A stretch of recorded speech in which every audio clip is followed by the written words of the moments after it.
Howdy folks, and welcome back to War Thunder with the mighty Jingles. It's realistic battle time once again. Today I'm going to be showing you a couple of games from a whole bunch of different aircraft. I'm tending to find that, as doubtless you're probably also finding, that realistic battles is an awful lot of planning and preparation, and then just a couple of minutes of execution.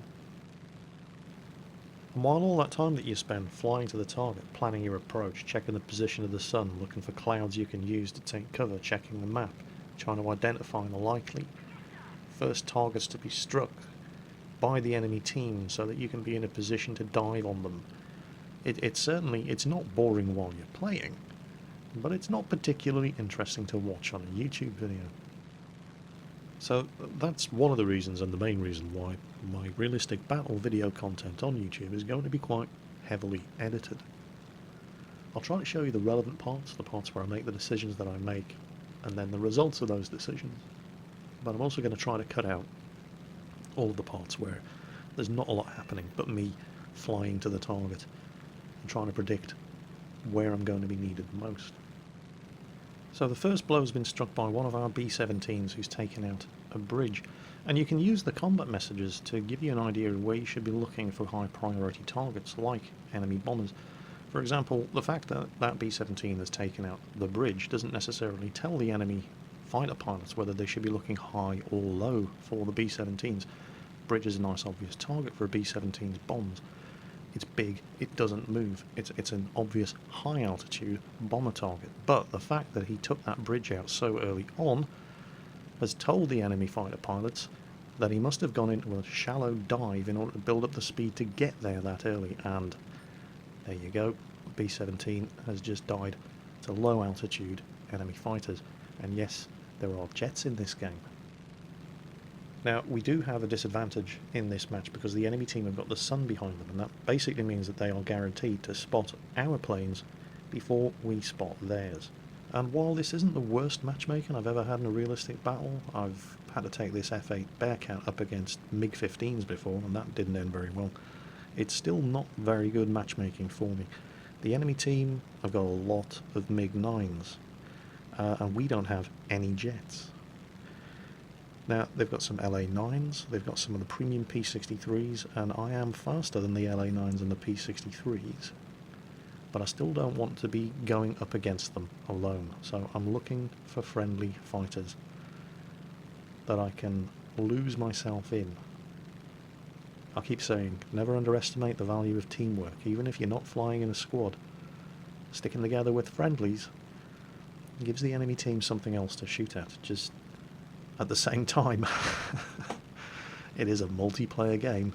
Don't stay too close to friendlies because they can be just as dangerous to you as your own team. Now, there's a good mix of friendlies and enemies down there, and that P-63 looks like he's just isolated himself from the pack. Now, the F-8F is very powerful, it's very heavy, it's got 4 20mm cannons, it can build up a lot of speed in a dive. But the faster you go in one of these aircraft, the stiffer the controls become.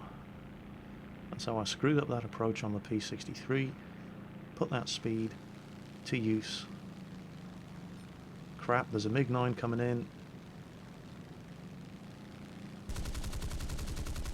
He didn't appear to be using his guns. Maybe he's out of ammo already. Anyway, I didn't hit him. And the instructor keeps trying to screw me over. You get this if you use mouse and keyboard in realistic. It's not a problem with joystick.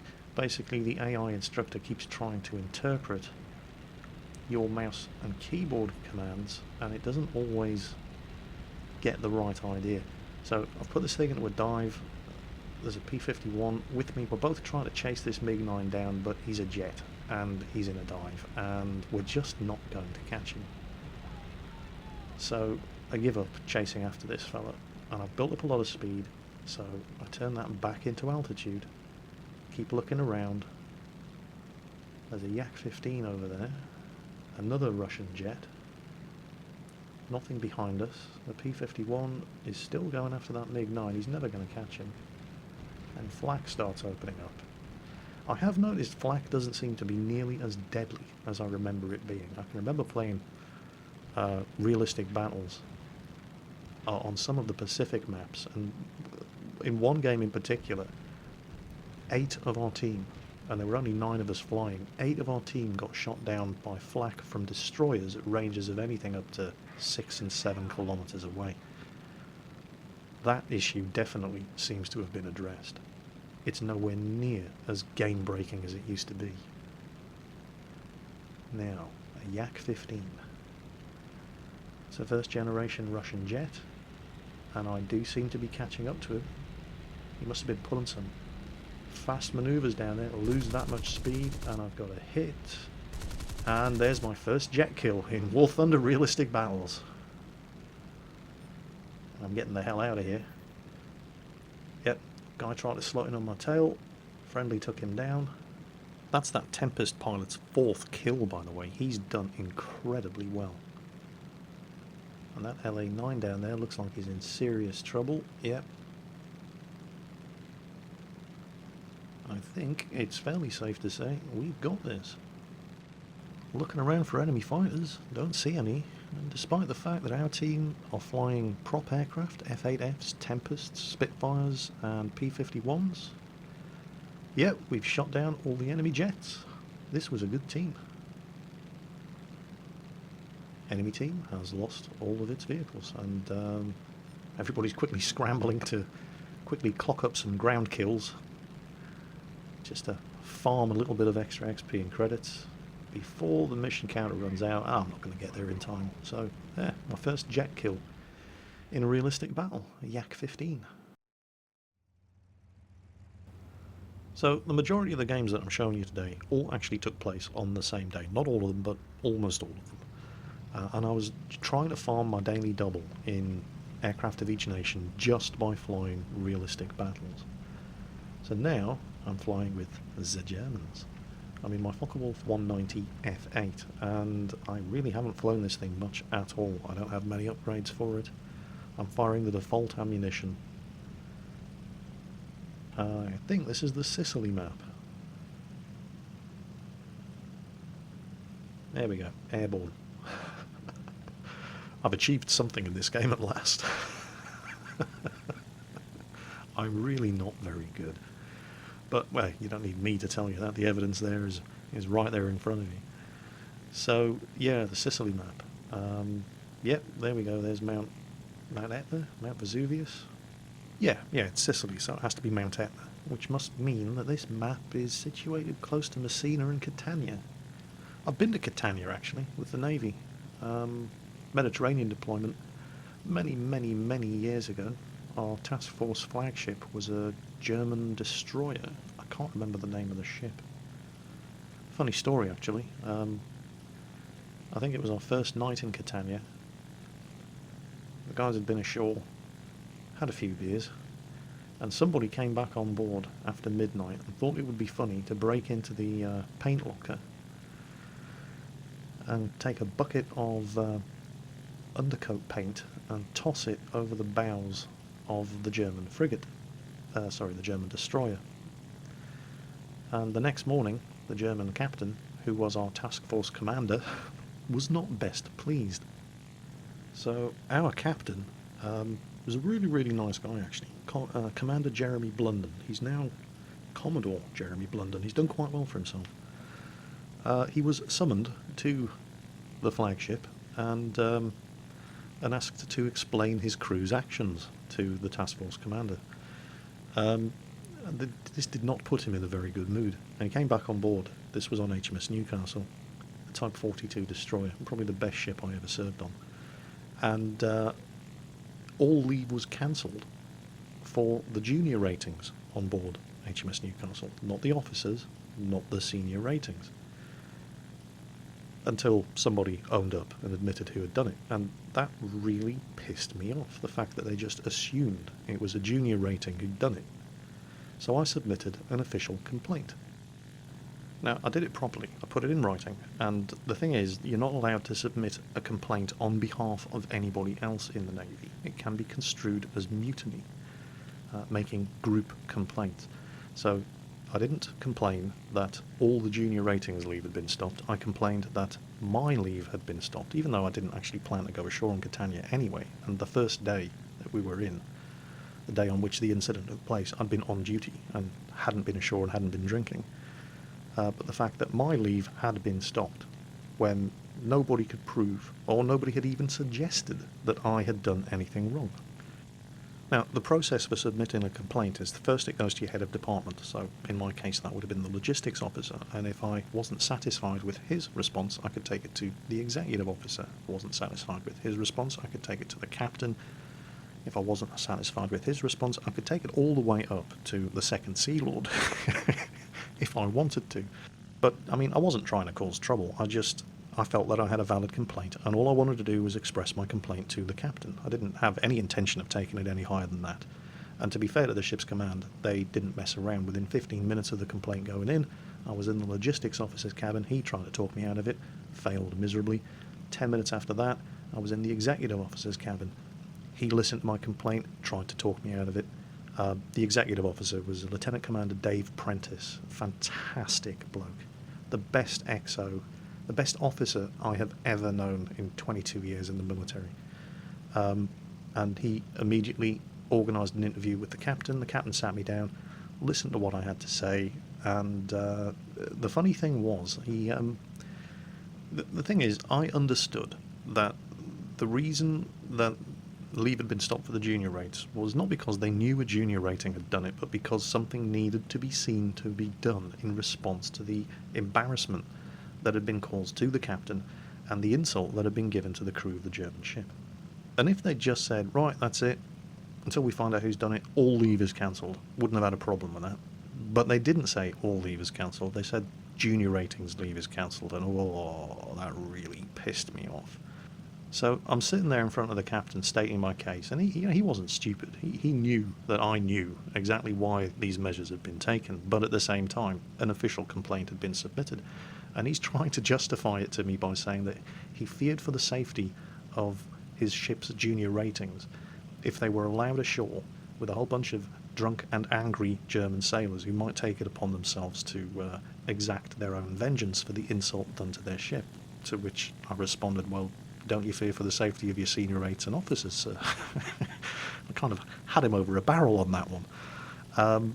And he again went on to try to explain why he'd stopped the leave of all the junior ratings. And I was like, I'm sorry, sir, I'm not complaining that you've stopped the leave for all the junior ratings. I'm complaining that you've stopped my leave, and I'm wanting to know what it is that I have done in order to deserve having my leave cancelled.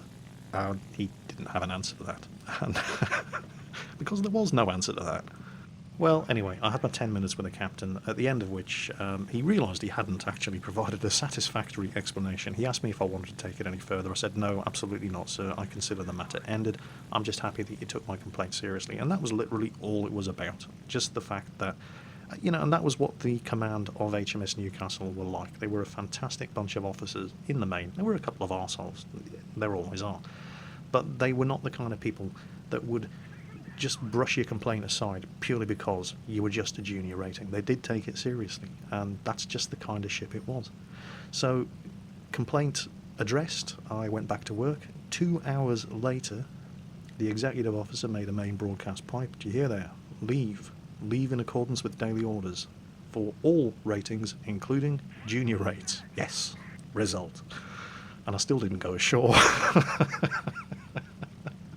I actually bumped into the XO about an hour later, after leave had been piped and most of the ship's company had gone ashore, and I was still in uniform. He's like, why aren't you ashore? I said, didn't want to go ashore in the first place, sir. It's like, Charlton, you wanker. Yes, sir. So, anyway, right, yeah, wow, talk about getting sidetracked. This has turned into an episode of Mingles with Jingles. Yeah, this is not a video about what I did when I didn't go ashore in Catania in Sicily in, I don't know, must have been 2003, something like that. Realistic battles, Focke-Wulf 190 F8 over Sicily. And I haven't exactly covered myself in glory so far. I seem to be fighting the instructor more than the enemy team. This Spitfire tries to turn inside me and I finally get a kill. One of the things I'm starting to notice in realistic battles is, and a lot of you keep saying this in the comments, is that the guys that fly together in squads tend to do an awful lot better. There's a couple of guys, well, there's a group of 3 guys flying in this game, and they belong to a squadron called Here. They're all flying Focke-Wulf 190s. One of them in particular is doing exceptionally well. So I'm diving on this Mark 5C Spitfire, and one of them, there he goes. Now I'm going to need to, he's on this guy's tail, so if I'm going to shoot I'm going to have to make sure I try to lead my shots well in front of the Spitfire so I don't hit him. But I screw up my approach again, go high, loop around, and watch how the 3 of them just take this guy apart. Doesn't matter which way he turns, he's making himself a target for one of them. And that's that guy's 3rd kill in this game. He's going to get more than that. Meanwhile, I'm wrestling with the instructor again. And here come the remainder of the enemy team. You've got a P63, and one of these here guys is getting himself into a head-on pass with a P63 in his Focke-Wulf, and it's, you may as well just toss a coin to see who's going to win that. The P63, he comes out on top. They've got a Beaufighter and a P51 remaining, as well as that P63. P63 is too far away from his friends. He's got a guy from here in front and behind him. HQ Unfer gets his 4th kill. Now all they've got left is the Beaufighter and the P51. HQ Unfer claims his 5th kill, nails the Beaufighter. And this is where it starts getting really, really dangerous for us, because there are so many planes desperate to get the last kill on the P51, and I really, that was close. I really shouldn't have bothered. And the kill goes to another one of the here guys. They got, I think, 6 kills between them. No, 7 kills between them. More than half the enemy team shot down by just 3 pilots. And I'm seeing this a lot, more so in realistic battles than arcade. The amount of dominance that you can achieve if you're any good and you work together with other members of a squad. And that HQ Unfer guy, while I'm busy desperately trying to earn a few more XP and credits by racking up a few ground target kills, he walks away from this game with Fighter, Balancer, Survivor and On Hand. So not only did he get the most kills, 5 kills, he also got the most assists. The final game in this video, I am flying the Soviet Tu-2S. Some say that the Tu-2S was built with the bare hands of Joseph Stalin himself, constructed from hardened Stalin wood, fueled by 110% proof vodka, and powered by pure communist rage. All I know is that it's a bloody good aircraft. Now, I do not actually know if this thing is considered overpowered, but I have been flying this thing in arcade battles at bomber altitude, and I've been spotted, and somebody has typed in chat, "It's Jingles, get him," and then somebody else has typed in chat, "Fuck that, he's in a Tu-2S." So, I don't know, draw your own conclusions. There are a couple of Tu-2Ss that you can unlock in the game. This is the first one. It's a rank 4 bomber, and well, they're both rank 4 bombers. This used to be rank 14 prior to patch 1.37. This one has a battle rating of 5.7. The one after this has a battle rating of 6. It can come up against first generation jets. My Tu-2S is not fully upgraded. I've barely flown it. The only bombs this thing can carry are a pair of 250 kilo bombs. There are better bomb loads for it. I don't have them unlocked yet. I'm using default ammunition on all of the guns. This is a noob Tu-2S. It does, however, have a couple of 20mm cannons in the nose, and so as a ground attack aircraft it can still get the job done even after it expends its pathetic, weedy little bomb load just by strafing soft ground targets with the 20mm guns. It also does a pretty good job as a bomber hunter. It's fast, it's tough, it can take a couple of hits, and it's got those 20mm cannons in the nose. For now though, I'm keeping this thing low, I'm cutting my throttle, I don't want to get ahead of the fighter escort. Yep, I am getting ahead of the fighter escort. I might have to take some steps. I'm heading for that medium tank column, but at the moment I'm just going to circle around.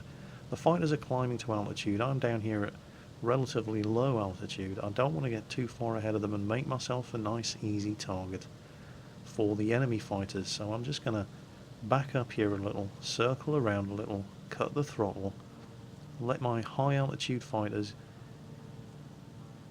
catch up with me, so that if I am going to become a target to the enemy fighters, at least I'm going to have some fighter cover up above me. Once again, teamwork, even without flying in a squad of your own.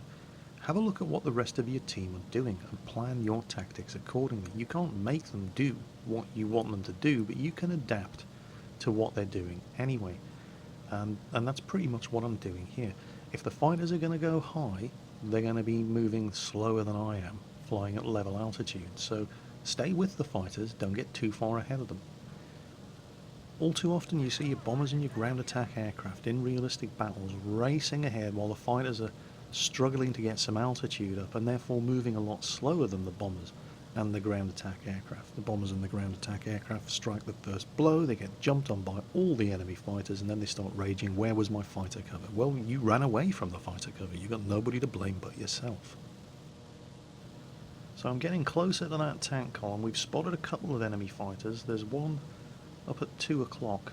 I think it's a Spitfire. He's being engaged. There was another one.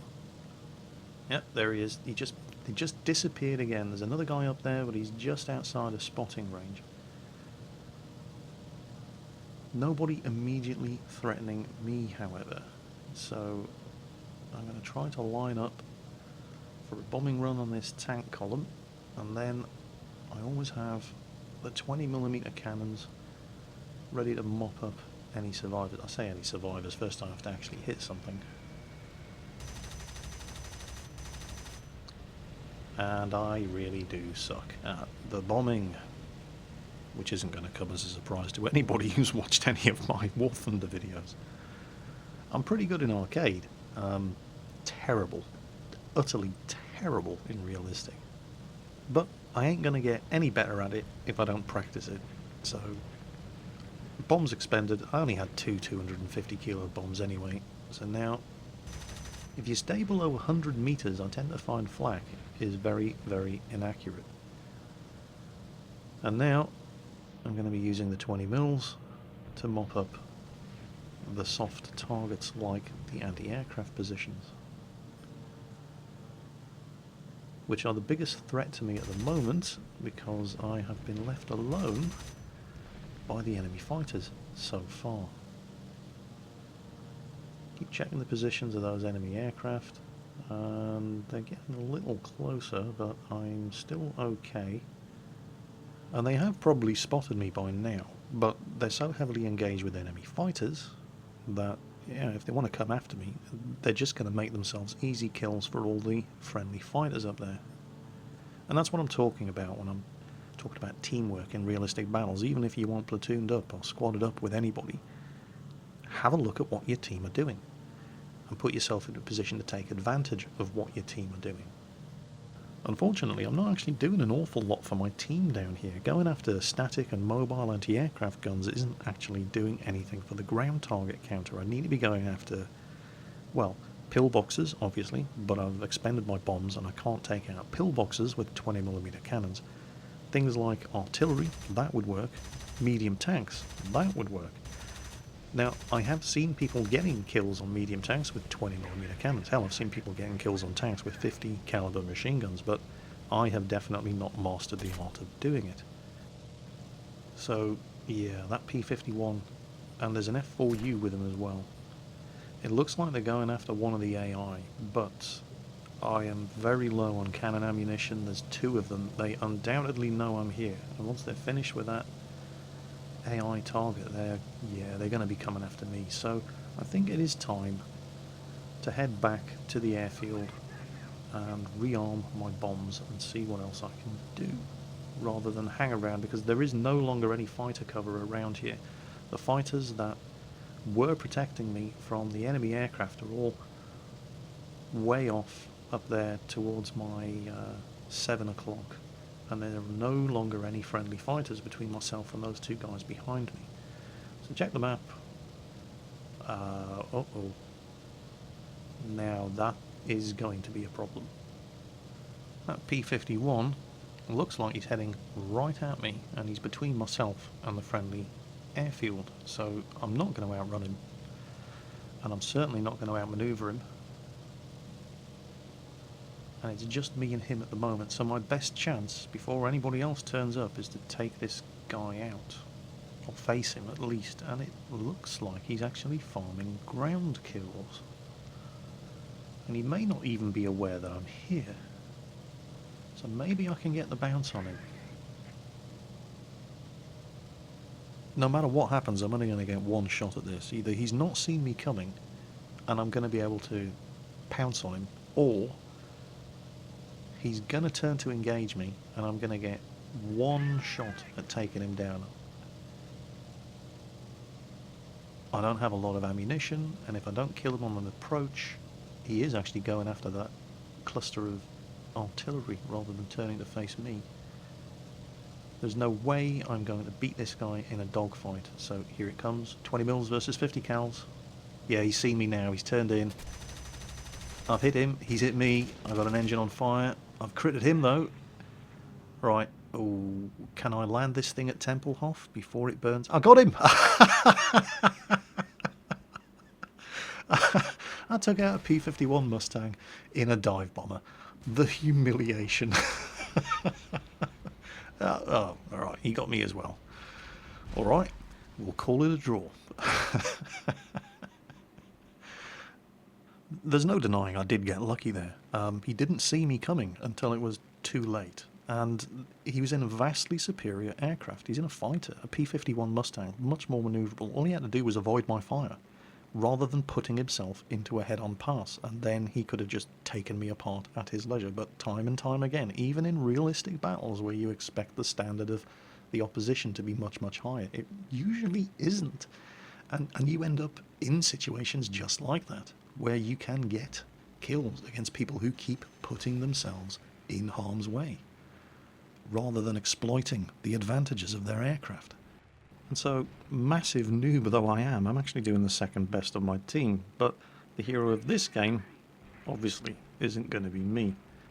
Remember the name of this guy, Andrei 51, and his opponent in the Spitfire, Leningrad. Note how the Spitfire swoops down on the tail of the guy going after the enemy F4 and kills him. Meanwhile, Andrei has positioned himself for a tail attack. It's a high deflection tail attack, and he misses it on Leningrad in the Spitfire. Meanwhile, switch to the perspective of this LA7 player. Watch how the Spitfire player exploits the advantages of the Spitfire against the LA7. The LA7 has superior power and speed. The Spitfire has superior maneuverability. So Leningrad in the Spitfire is pulling a maneuver known as a scissors, and he's basically trying to force the LA7, and it's working, trying to force the LA7 to get into a turning fight instead of using his superior power and speed. The advantage of doing a scissors, rather than just getting into a straight turn, is that you actually do manage to retain a fair bit of speed when you're pulling a scissors. Unfortunately for Leningrad in the Spitfire, not enough speed to enable him to get away from Andrei, who was using the time that Leningrad was outmaneuvering the LA7 to line himself up and take him out. And again, it's teamwork. And teamwork doesn't have to be directly working together, directly communicating with the other members of your team. It can boil down to something as simple as that. Seeing that a teammate's in trouble, taking advantage of what your teammate is doing to keep the enemy occupied, and slotting in to save your teammate and get yourself a kill into the bargain. Remember, as Murphy's laws of combat clearly state, never underestimate the value of teamwork. It gives the enemy something else to shoot at. As always folks, watch your six, and I'll catch you next time.